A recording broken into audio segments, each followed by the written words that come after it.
Shus, Rabbi Mansour, Rabbi and friends of Torah UMesorah. On behalf of my wife Judy and I, it is my pleasure and honor to welcome all of you to our home tonight. I also want to thank my wife Judy for making all the arrangements for this evening's meeting, as she does every year. And our thanks to Calvin Lowenthal, a loyal supporter and director of Torah UMesorah Canada, for providing his famous hot hors d'oeuvres as usual. To fully appreciate the extent of educational excellence one finds in Torah UMesorah schools, one has just got to contrast the comparatively poor performance found in other Jewish schools. I thought I would illustrate this difference with a brief vignette into a Jewish school not under the supervision of Torah UMesorah. Here is one such story. The visiting Jewish council school supervisor asks little David during Chumash class, "Who broke down the walls of Jericho?" Little David replies, "I don't know, but it wasn't me." The supervisor, taken aback by David's lack of basic Chumash Navi knowledge, goes to the school principal and relates the whole incident. The principal replies, "I know little David as well as his whole family very well, and can vouch for them. If little David said that he did not do it, then I, as principal, am satisfied that it is the truth." Even more appalled, the inspector goes to the head inspector of the Regional Council of Education and relates the whole story. After listening, the head inspector replies, "I can't see why you're making such a big issue of this. Just go get 3 quotes and fix the darn wall." The history of Torah UMesorah and what it has accomplished is well known. And I always give a brief summary every year because I think it's a brief chazara is important. Torah UMesorah was founded by Rav Shraga Feivel Mendelowitz to reestablish Torah education in America after the Holocaust, where most of the sheriffs of Plata had resettled. His dream was to establish a day school in every city of America. With the aid of other Gedolim and dedicated Balabatim, he accomplished his mission, and today Torah UMesorah fulfills a myriad of functions in the area of Chinuch. May I remind you of some incredible statistics. I know you hear this every year, but the statistics are incredible, and we need to be reminded what Torah UMesorah does year after year, which requires a very large budget to accomplish. Torah UMesorah, Rabbi, and staff have opened over 500 day schools throughout North America, as well as over 400 yeshiva high schools, with a total enrollment of over 250,000 students, and that's an old statistic, it's probably more now. We all know that it's hard enough to start a school, but the real measurement of success is the ongoing support and growth of these schools. Here are a few of the famous programs. Torah UMesorah's Seed program brings Yiddishkeit to the smallest towns in America and Canada. Torah UMesorah has published thousands of textbooks, workbooks, tapes, videos, posters, and other publications, such as a guide for teaching dinim, Lomdim Chumash, and a Mechanech magazine read by over 100,000 students in 13 countries, including Canada, and translated into many languages. Torah UMesorah has audio-visual teaching aids available for teachers, including Blackboard software, and continues to add software every year. The Hochberger Chinuch.org website has over 15,000 materials available for teachers, and last year there were over 1.3 million downloads, which show how many teachers are using this material for classroom preparation.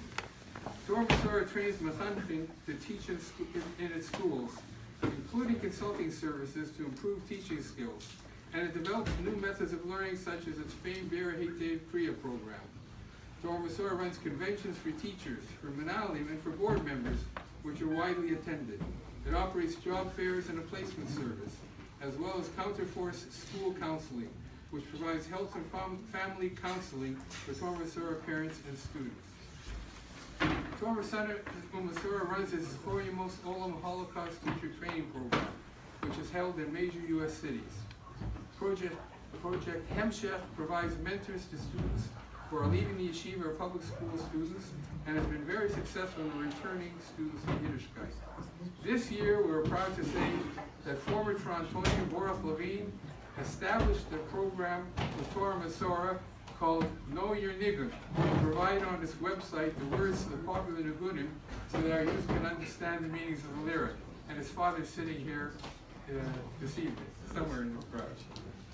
People ask, what does UMesorah do for Canada? Well, my answer is all of the above. All these programs listed above are all available to Canadian Muslims in it as they are in the United States. UMesorah has 8 teacher resource centers across North America, in Chicago, St. Louis, New York, Lakewood, Los Angeles, Toronto, and Montreal. All are great successes. The Toronto Teacher Center of UMesorah, founded 7 years ago, located at Lawrence Plaza, has been a fabulous success. The response has been overwhelming. The Toronto Center had about 3,000 teacher visits this year. Teachers are united in their enthusiasm for the center. They have taken their new teaching techniques back to the classrooms and are improving the delivery of Torah to their students. Even teachers from non-frum Jewish schools are coming in and picking up traditional teaching supplies to take back to their classroom. This provides some appropriate tinnitus for their students too. This past year, the Toronto Teacher Center ran a program to train elementary school Rabbeim from Toronto schools to act as in-house mashgichim.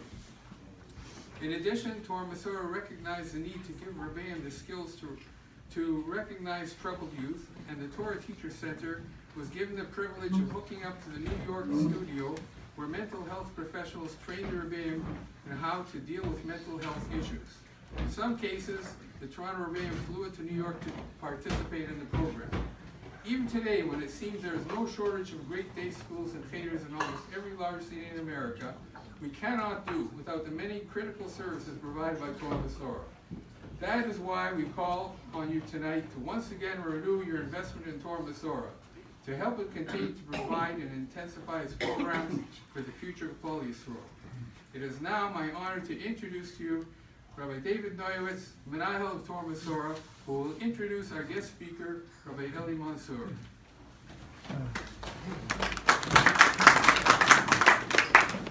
Thank you, Marvin, for your warm words.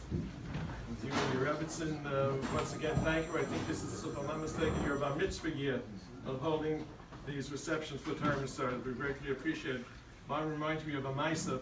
We talk about people not understanding the Torah, and it speaks about the Yerichai. Rabbi Zalman Meltzer said over a Mansour of a Rav that once spoke to one of his congregants, asking, why don't you ever come to me and ask me any shilas? So the congregant said, Rabbi, I don't have any shvera shilas. And the easy ones I answer for myself. So the Rabbi asked him, give me an example of an easy question. He says, I had a shilah once where my mashasas in the house mistakenly went and put some of the tray for meat into my pot. So I said, so what did you paskin? He said, Rabbi, that's pasha, Torah sakum mutta.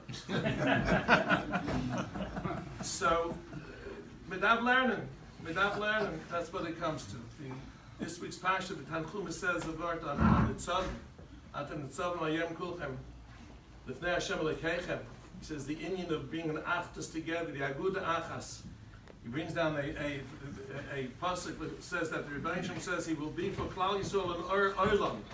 Says the Tanchuma, that's only when we are in aguda achas. I think this Olam Baruch Hashem is representative to a aguda achas coming together for the sake of eschaskus HaTorah, for eschaskus of the Hamoistus HaTorah around the country. And certainly this is a gewaldige schus as we enter into Rosh Hashanah, the Yom Noraim, that as Hashem Yisbarach, it should be for all of Klal Yisrael and Olam. I've had the opportunity for many months already, maybe a couple of years already, to read a community magazine in New York. It's called Community Magazine. It's from the largest Sephardic publication that there is, and the main reason I read it, and the highlight of it, is reading Rabbi Mansour's drushas that are over there in the thing. Beautiful. It's wonderful to read. It's inspiring, uplifting. But ain't a daima shmiya to reading. And therefore we have the wonderful opportunity tonight to hear from Rabbi Mansour.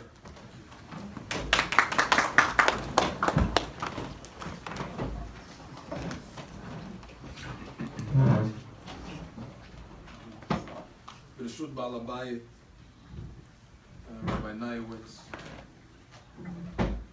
and of course Kahal Kadosh. I never spoke at a Torah UMesorah event before, and I'm not sure exactly what type of message that I'm supposed to give over.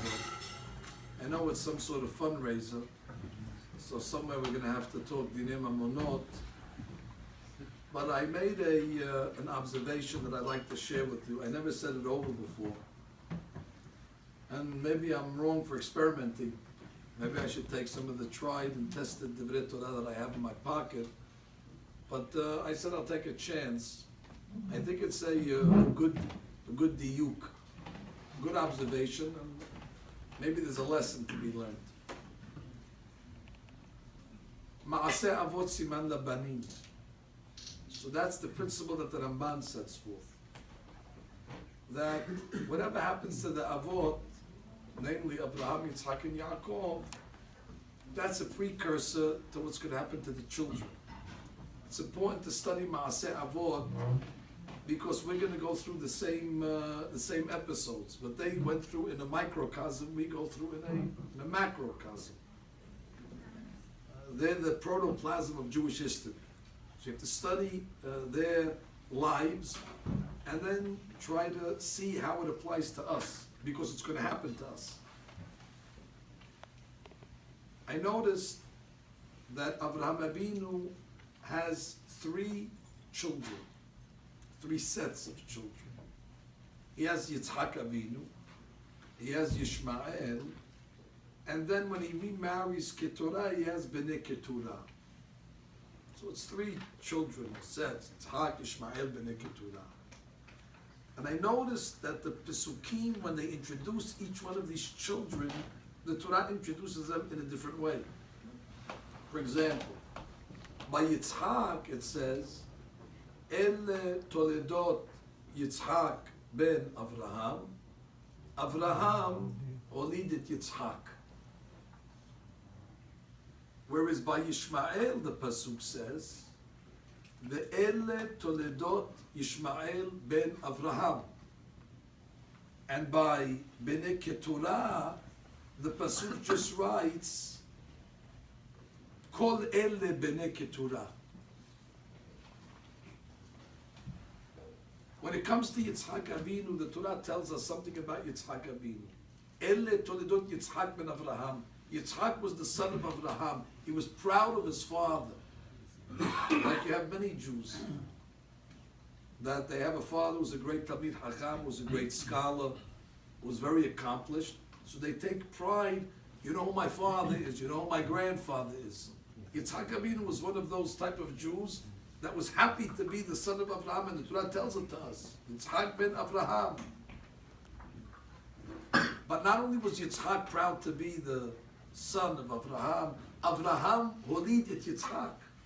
Avraham was proud to be the father of Yitzhak because Yitzhak was a continuation of that legacy. Avraham continued what we call, and you know very well, a UMesorah, a tradition. Could you imagine how exciting Avraham Avinu is to see that his son is not only following in his ways, but is innovating new ways to serve in Avodat Hashem. Yitzhak Avinu is the paradigm, or is the perfect model of what we strive for in our children. A child that's proud of his father's tradition, and his father is proud of him. It's a win-win. Ele Toledot Yitzhak ben Avraham, Avraham olidit Yitzhak. Now we go to Yishmael. There the Pasuk says, Ve'ele Toledot Yishmael ben Avraham. Period. I'm sure Yishmael was proud of his father. After all, Avraham Avinu is Isha Chesed. Avraham Avinu is rubbing elbows with kings and world leaders. Avraham Avinu is known for his revolution in monotheism and spreading the word of God. He was famous. I have no doubt that the Pasuk is telling us Yishmael was the son of Avraham. He was proud of his father. But the Torah does not tell us that Avraham was proud of him. it stops there. If anything, we could probably imagine that Yishmael did not bring his father too much nahat. As a matter of fact, if we look at the text, the Torah says he had to throw him out of the house. Him and Hagar with very little provisions. And probably he always has to bail Yishmael out of different scrapes that he got himself into. No different than some Jews that you have today. That they talk about the rich legacy that their father used to be a shohed, and in the old country their grandfather was a dayan, and there used to be a mohel, and this one used to be the shamosh in the synagogue, and my great-grandfather was the first one to open up the Bet Knesset every morning, and he was the last one out, and he finished Shas at 16. And then you say, what about you? And then they would say, well, you know, if my grandfather was alive, he probably wouldn't eat. He probably wouldn't drink a cup of tea in my house today. The child is proud of the father, but the father is not proud of the child. That's, you see, the child starts to drift. And then you get to the third section of children of Abraham, and then the pasuk says, "Kol ele bnei keturah." That's the child that wants nothing to do with the father. It doesn't say bnei keturah or bnei Abraham. They don't want to know who their father is. They're embarrassed of their father. Their father is old-fashioned. Their father is archaic. Their father is old. Their father is stale. Their father is tired. Their father is languished. They're modern. They want to be different. If anything, they want to break away. If somebody says, "Aren't you the son of Abraham?" They blush, embarrassed. Only biologically, but we have nothing to do with him. Kol ele bnei keturah. And clearly a child that wants nothing to do with his father, the father clearly is not proud of such a child. So my question then was, if this is going to happen to us, because that's ma'aseh avot, well, it's happening to us. We have the Yitzhaks amongst us, Baruch Hashem, that's the pride and joy. And then we have those that started to drift away from Judaism to the degree of Yishmael, or God forbid, like Bnei Torah. So my question was, does the Torah give us the secret of Abraham? What was the success that he had with Yitzhak? What was the key? Because if we could figure out what the key was, what made Yitzhak Yitzhak, and we could just follow it, then we have the key to success. Well, I found the pasuk, which I think is the key. The pasuk writes, and this is only written by Yitzhak, "Vayiten Avraham et kol asher lo liYitzhak." And Avraham gave everything that he had over to Yitzhak. Et kol asher lo. The way I understand the pasuk, kol asher lo means kol. That means Avraham Abinu did not withhold not only any physical energies, but any monetary and any physical or materialistic assets that he had, et kol asher lo, in order to make sure that Yitzhak Avinu will come out to be the one that he'll be proud of. From here I learned that if we want to have success in raising Yitzhak Avinu's in the generation, we have to be willing to fulfill Vayiten Avraham et kol asher lo. We have to spend everything that we have. If we want to have the proper product, we have to be willing to pay the price. Avraham Avinu, when it came to Yitzhak, Vayiten et kol asher lo. And you get what you pay for. Today, we're involved now in Jewish education. It's our responsibility to mass produce Yitzhak Avinus. Interestingly enough, our Torah is called UMesorah. The Torah is something that must be conveyed, it's handed down. Our Torah cannot be studied in a vacuum. It must be handed down from father to son and continue that majestic link. I once said a chidush, and later on I found it in the Hatam Sofer. On the second day of the holiday of Rosh Hashanah, we're going to read Akedat Yitzhak. He asks, why do they call it Akedat Yitzhak? I mean, we could call it Akedat Abraham. Why does he get the credit, Yitzhak Avinu? So the Hatam Sofer writes that there's two ways of finding God. One way of finding God is on your own, through Hakirah, through your own philosophy and own calculations. But there's another way to find God, and that's through UMesorah, by learning it from somebody, by receiving it from somebody that's before you. He says, Avraham Abinu, he received his education self-taught. His UMesorah was not from Torah. As a matter of fact, he broke away from Torah. So he was a self-made man. Avraham Abinu was a man of Hakirah. Says the Hatam Sofer, that's good, but it's not optimum. Because Torah must be given over through a tradition. As a matter of fact, there was a rabbi called Rabbi Yosef Ya'abetz. He talks about the Jews in Spain. I have to promote the Jews from Spain a little bit tonight. The Jews in Spain, when they were challenged at the time of the Inquisition to give up their religion, Rabbi Yosef Ya'abetz questions how come they were so steadfast. They didn't give it up. Whereas in other countries, they relinquished their Judaism very quickly, very cheaply. So he said because in the countries where the tradition of Judaism was based on emunah, what they learned from their father and their grandfather, that is so bedrock and so at the essence of the Jewish soul, you don't give that up so fast. But something you learn from a textbook and something you philosophized about and came through on your own accord, it's not so expensive. That you're willing to give up when push comes to shove. The Jews in Spain had that UMesorah. Says the Hatam Sofer, if you want to know the value of Yitzhak Avinu, the value of Yitzhak Avinu is because he learned the tradition from his father. And therefore, that passing of the test is given the credit to Yitzhak.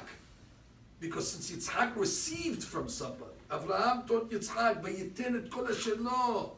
It's that UMesorah that gives Yitzhak Avinu the strength when he's told to be a human sacrifice that he doesn't even hesitate. It's because he had a good education. Because Avraham spared no dollar and no personal energy for his son, and the proof is in the pudding. Akedat Yitzhak. So it's a compliment to both. It's a compliment to Yitzhak in receiving, and it's a compliment to Avraham Abinu in his teaching. Which means if we want to have Yitzhak Abinus that are going to serve God b'mesirut nefesh, we need to be willing to spend money on conveyors. We have to make sure that those that are conveying the Torah are well equipped and have all the tools and all the know-how in order to give it over. Remember, the Mishnah says in Pirkei Avot, Masoret siyag la Torah. The Torah is the most important thing we have, but it needs a fence. It needs to be protected. What protects it? If you don't have a fence, then it becomes hefker. A field without a fence becomes a shut rabim, and it becomes vandalized. It becomes abused. It becomes attacked. So we need to put a fence around this Torah. And it says the fence of Torah is masoret, is tradition. But in order to have masoret, you need people that are giving over the masoret. And you could have the best masoret, you could have the best tradition. But if you don't have people who know how to give it over, so what is it worth? And therefore, the product we have, go into any Jewish library, the masoret is in front of us. But then you need a teacher who knows how to extrapolate those words from those books and somehow synthesize them and deliver them to a student. That's the magic. And that's not something that's easy. I studied in Kollel my whole life. I still study in Kollel. Nowhere in my studying in the Kollel with my Havrutot did I learn how to teach it. I learned how to learn it. I probably was able to explain my thoughts to my Havrutah, but Behavruta clearly is much more advanced than a fourth grader or an eighth grader. I wasn't given any, talents or abilities to take what I'm learning in the Kollel and now go sit in the classroom and try to give over these concepts. So you could have the Mesorah in your stomach or in your guts or in your blood, but it doesn't mean you know how to transfer it. I mean, that's where obviously Torah Mesorah comes in. To me, at least, one of the most important things they do, and we don't have all night to discuss all the things they do, is the training of the teachers. What makes a teacher a teacher? Because he decides to become a teacher? Because he graduates the Kollel and says, listen, I'm going to start teaching, and all of a sudden he's imbued with all of a sudden all the techniques? That would be like saying that to become a pilot, all you have to say is, I want to drive a plane, and they give you keys and you start, they give you a runway. Clearly you need training. And if to us Torah is the most important thing, then clearly there's nothing more important than training. Not training Mesorah. The Mesorah needs no training. The Mesorah needs no tinkering. As a matter of fact, the Mesorah, we're not allowed to touch the Mesorah. The Mesorah is very fragile. The Mesorah must remain unchanged. We cannot even move it an iota. But if we want Mesorah to be given up, we need to go to the Moser, to the one that's delivering it, to make sure he knows what he's doing. And I have a proof. Again, it's my own proof. Take it with a grain of salt. The Mishnah says in Pirkei Avot, first Mishnah, Moshe kibel Torah miSinai. Everybody says, oh, Moshe received the Torah at Sinai. I always ask the following question. What does it mean, Moshe kibel Torah? Shouldn't it say Moshe kibel et ha-Torah? I'm not a grammarian. I don't know if it's right, my question, but I think it's right. Moshe kibel Torah, Torah is something. Torah is an item. Moshe went to Sinai, I accept it. He went to God and he received et ha-Torah, the Torah. What does it mean, Moshe kibel Torah miSinai? My theory is the following. What does the word Torah mean? Torah means the book, but the root of Torah is instruction. Torah, the root word is lehorot, to instruct. It wasn't enough that Moshe Rabbeinu went up to Sinai and received the book. That's et ha-Torah. But if you don't have instruction how to give it over, so the book is worthless. The Torah and the Pirkei Avot is telling you, you know what Moshe Rabbeinu got at Sinai? Moshe kibel Torah. He received instruction. God taught Moshe how to deliver it. So Torah UMesorah is an old organization. God was doing the work of Torah UMesorah 5,700 or 3,500 years ago, in the year 2448. That's when this organization was started. God, Moshe Rabbeinu was the first Jewish teacher. What does he know about teaching? He's a shepherd. He's learning. He's a prophet. But he was never a teacher. Moshe Rabbeinu wasn't born the Rabbeinu. He was born a Navi. He was born a Goel. The Rabbeinu happens later on. What made him Rabbeinu? He went to a session. He went for 40 days and 40 nights. And they gave him, God gave him, not et ha-Torah. Moshe kibel Torah. He got instruction how to give it over. Then the Mishnah says, UMesorah li-Yehoshua. That's what he learned in Shamayim. UMesorah, how to give it over. The Mesorah, that's the key. And that's what the Mishnah is coming to prove. What he got from Sinai is Torah, is instruction, and he was able to be moser it and teach it to the next generation. Masoret, siyag la Torah. But the Tosfot Yom Tov on that Mishnah, and I just double checked it. I remember reading it a long time ago. I confirmed it just a few moments ago inside in the text of the Tosfot Yom Tov. It's the Mishnah Pirkei Avot Perek Gimal. It's Mishnah Yom Gimal. Yerushalmi has a totally different text. It doesn't say in the Yerushalmi Masoret siyag la Torah. In Yerushalmi it says Ma'aserot siyag la Torah. Interesting. Ma'asirot is giving ma'asir. The fence that protects the Torah, according to the Yerushalmi, is ma'asirot, is money. Because if you don't have money, then all this is just theoretical and all this is just hot air. You need to pay for it. Training needs to be paid for. Well, when God was training Moshe, God has unlimited funds, so he's able to pick up the tab himself. But then once it comes down to earth, and Moshe Rabbeinu brings it down, then already we must foot the bill. So when we talk about giving ma'asurot, all the rabbis always tell you, give ma'aseh, you can get rich. It's another get rich quick scheme. I believe in it, don't get me wrong. But it's much more important if ma'asurot is only about getting rich. Getting rich is, we could debate if getting rich is a good thing or not. Some people argue, maybe it's better just to remain in the middle. Maybe wealth is not such a blessing.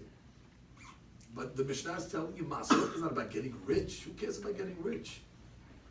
But are you interested in preserving the Torah? Does the Torah mean something to you? You want to make a siyag with Torah? Then ma'asurot, money is the siyag for the Torah. Because without money, none of this works. You can have the best plans, the best educators, the best systems, the best curriculums, but if you don't have somebody funding it, and somebody to pay the bill, it doesn't work. Hence, ma'asurot is not about getting rich. Ma'asurot is about preserving the tradition. So it's true, masoret siyag la Torah, that's the Babli. Ma'aserot siyag la Torah, you need both. To protect the masoret, you need ma'asurot. One is complements the other. Well, if that's the case,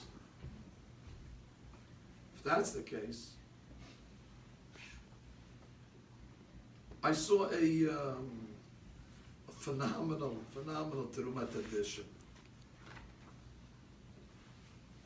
The Terumat edition says like this. The month of Elul we are now, a few days before Rosh Hashanah. One of the overriding mitzvot before Rosh Hashanah, he says, is tzedakah. That's why the timing of these events are perfect.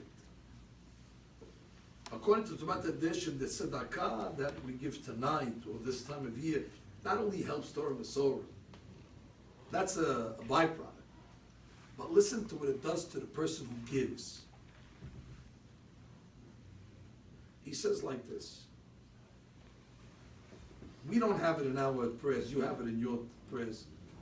The tefillah of Rabbi Amnon from Maganza. Such a beautiful prayer, but I don't know why I didn't make it to our mahzor. And over there, the rabbi from Maganza says that one of the things that breaks the gezerah is tzedakah. Teshuvah, utfilah, uteshuvah, utfilah, utzdakah, ma'avirim.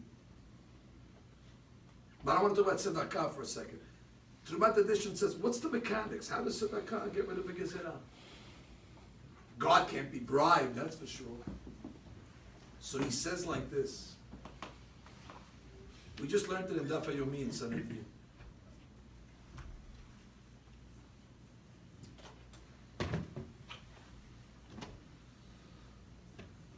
The pasuk says, Malveh Hashem honen dal. When a person gives charity, Shlomo Melech says, it's like you're lending the money to God. You're Malveh Hashem. How does it work? I'm not lending God, I'm giving the institution. So he explains it that, listen, it's not your obligation to support the world. It's God's obligation. He created the world, he has to pay for it. So when you're paying tzedakah, it's you're lending it to God temporarily. It's like you're fronting him the money. And then he'll pay you back. So you're giving God a loan. And he'll make good on it, of course. So Malveh Hashem honen dal.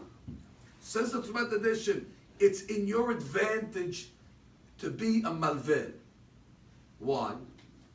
Because we learned in Masechet Sanhedrin and it's brought down in Shulchan Aruch, in Hoshe Mishpat. You have a malveh and a loveh, a lender and a borrower.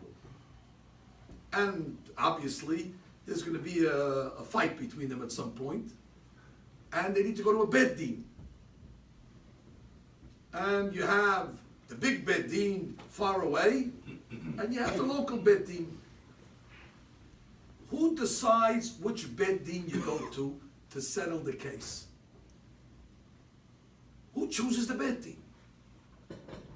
So the Gemara we learned that in Daf Lamed Daled over there, said that if the Loveh says, the guy who borrowed the money says, well, I want to go to the big Bet Din 200 miles away. And the Malveh says, listen, I don't want to go to that court. I spent enough money in lending you the money. Now I got to pay money to go 200 miles away. I'm going to the local court over here. Who do you listen to? Does the Malveh choose the court or the Loveh choose the court? The Gemara says the Malveh chooses the court. Why? It's based on the Pasuk in Mishleh. Eved Loveh le'ish Malveh. That the Loveh is the slave of the Malveh. We know that. The guy who borrows money is in a weak position. So the guy who borrows the money doesn't call the shots. He doesn't say, well, we're going to the Bet Din over there. The Malveh says, listen, I lent you the money, you're my slave. I'll tell you which Bet Din we go to. And that's the halakha. Says Trumat Hadesh, and listen to this. Guy tonight gives some money to Torah UMesorah. As a hypothetical, I hope it's not hypothetical, I'm giving you an example. Guy writes a check to the Torah UMesorah. You're not giving the Torah UMesorah. In the memo you write to God, it's to God you gave the money. Now you lent money to God. Now you're a Malveh. Now comes Thursday. Thursday is Yom Hadin. God has two courts. He has the court of mercy and he has the court of justice. Now you're on trial. But hold it. You lent God money on Sunday night. You're a Malveh. God says, I want to take you to the court of justice. And you tell God, no. Eved Loveh le'ish Malveh. I want to go to the court of mercy. And therefore you move your case to the court of your choice. And that's the way he explains Utzedakah Tatzil, that the tzedakah saves you. Because you call the shots and God follows the law. So it's not just words. So here we have an opportunity. Forget about what we're going to do to the UMesorah. Forget about what we're going to do to the tradition. Forget about the siyag we're going to create for the Torah. Forget about that we're going to create children that are proud of their tradition and they can make parents that are proud of their children. We're going to train teachers not in learning, but they're going to be mekabel Torah. They're going to, not eta Torah, they're going to receive instruction how to do it, how to deliver it.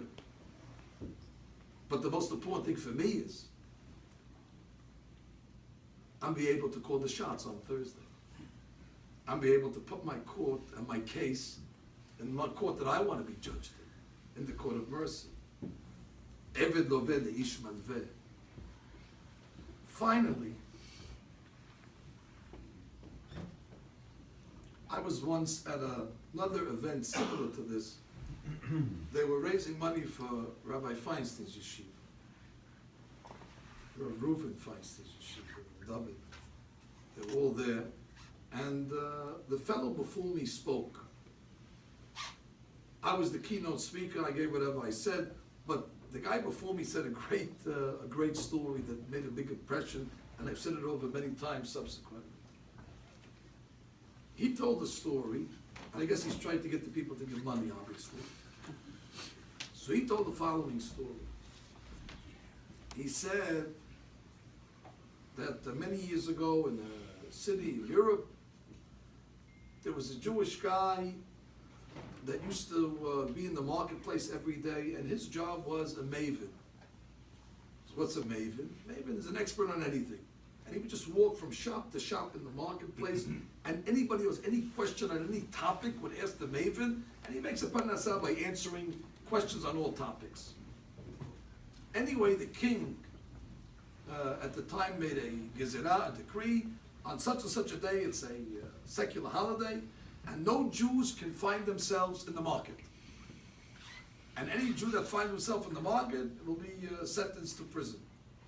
Anyway, the day comes, and sure enough, the maven's in the market.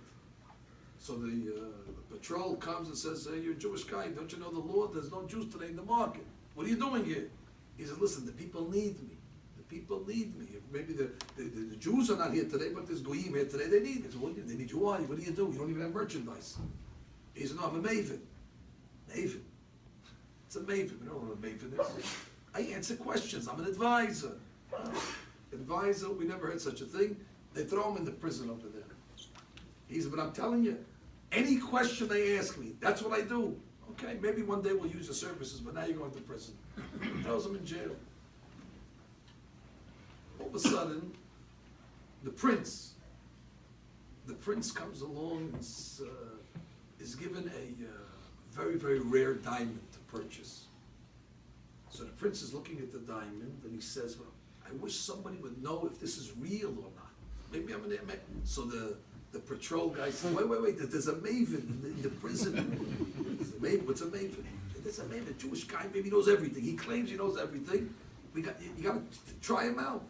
Goes to bring him out of the prison. He says, "Listen, they say you're a maven, here's a diamond." He says, "What's your opinion? They want me to pay millions of rubles for it? Is it real? Is it fake?" He looks at it. He says, "No, this is a fake. Whoever's selling you this is trying to dupe you." He says, "How do you know?" He says, "Bring me a hammer." Takes a hammer. Right in the middle of the center of it, he shatters it into a million pieces. A real diamond that won't happen to him. He says, "I don't believe it." He says, "You saved me 2.5 million rubles I was going to pay. As a reward," he takes 500 rubles out of his pocket. He says, "This is for you." And then he sends him back to prison.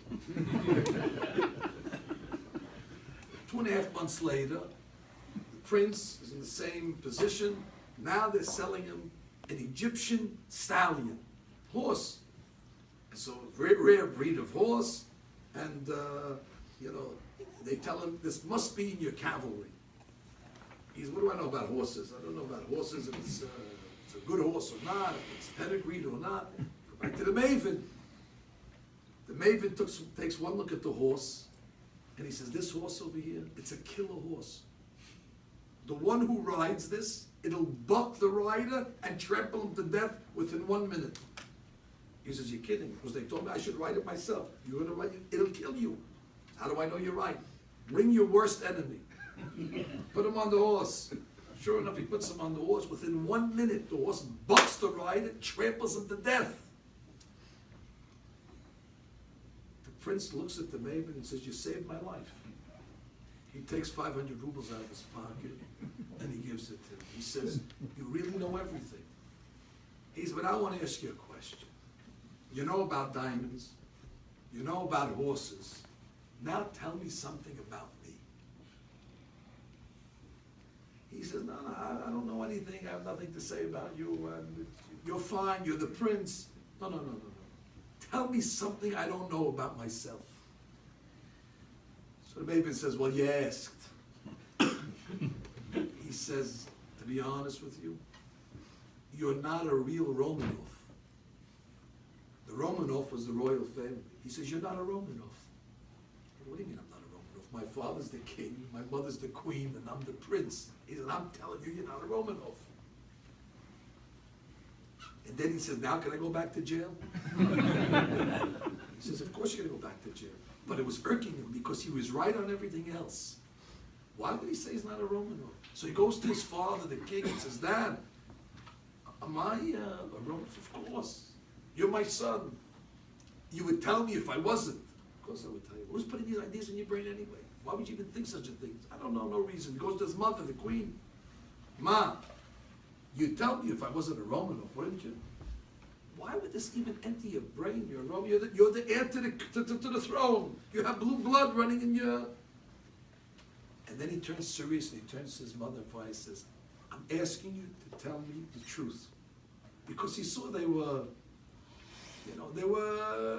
hemming and hawing. They weren't saying with such conviction. All of a sudden, the mother starts to burst crying and says, "Listen, my dear son, you're not a Romanov.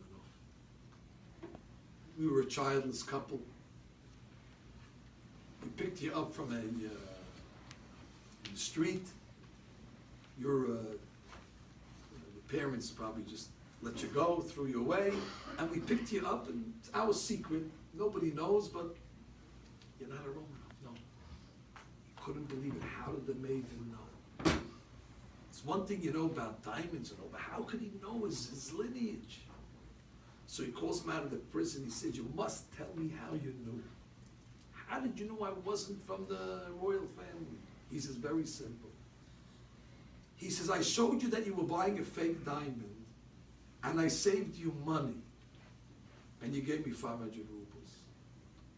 2 months later, I saved your life, and you gave me the same 500 rubles.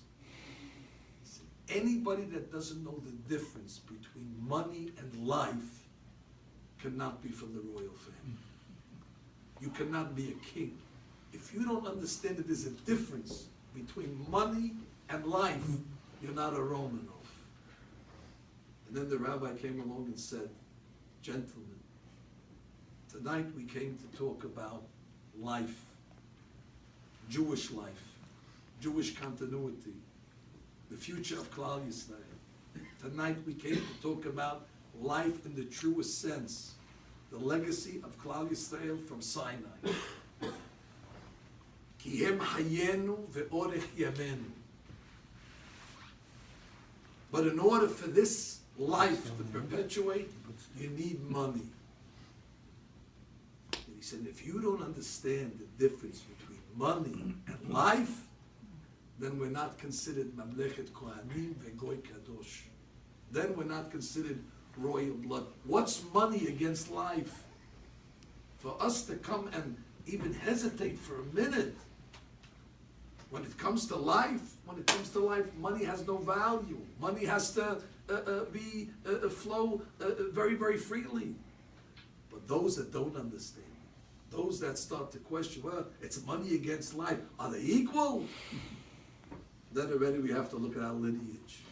We have to see if we're genuine or not. Rabotai, I don't come to say any musar about that tonight. Of course, the fact that we all showed up, obviously, is we showed that we have a value to what we're coming here tonight. The organization needs money. They're doing a good job. They've proven already. The more that they have, the more they'll be able to do. They started recently a project which I was very impressed. One of the rabbis was explaining it to me before in my hotel room. And the Baal Habayit mentioned it very quickly. A lot of children are slipping through the cracks. We probably had kids like that in my school also. When I was young, they weren't the best of kids, and they probably had mental issues, and you didn't know they were mental issues. You didn't know what they were. You just knew they were different. And the teacher didn't know how to identify it, or if they identified, they had no idea what to do with it, so you just neglected them. That's the way we all probably had kids like that in our grades. Today, with the Chokhmah of Torah UMesorah, they're able to give teachers training to identify these, and they have mehanchim, special monitors, we'll call them, in every school, or in many schools, I should say. And their job is to pick these kids out in a very discreet way, of course. B'chokhmah, so the kids don't know that they're getting picked out. Nobody knows what's going on. But meanwhile, the kids are getting identified, they're getting help. That's just one of, I think they said there's 6 mehanchim from Toronto alone. So Baruch Hashem, your community is benefiting from it immediately. Rabotai, Masoret siyag LaTorah, Ma'aserot siyag LaTorah. We cannot produce children like Bnei Ketorah, that were embarrassed of Avraham, and Abraham was embarrassed of them. We cannot produce kids like Yishmael. While Yishmael was proud of his father, it was not the same, it was not reciprocal. We must produce children like Yitzhak. Ele toledot Yitzhak ben Avraham, Avraham holid et Yitzhak. The way that works is that we have to do what God did to Moshe. Moshe received not et Torah, but Torah, instruction. And that's what Torah UMesorah is doing. Torah, not et Torah UMesorah, Torah. It's an instruction organization to teach us what we learned by ourselves to how to give it over. And I bless them that Be'ezat Hashem, they should continue doing their holy work. And Be'ezat Hashem, the results, the proof is in the pudding. With a few dollars, we're able to ensure the perpetuation. Amen.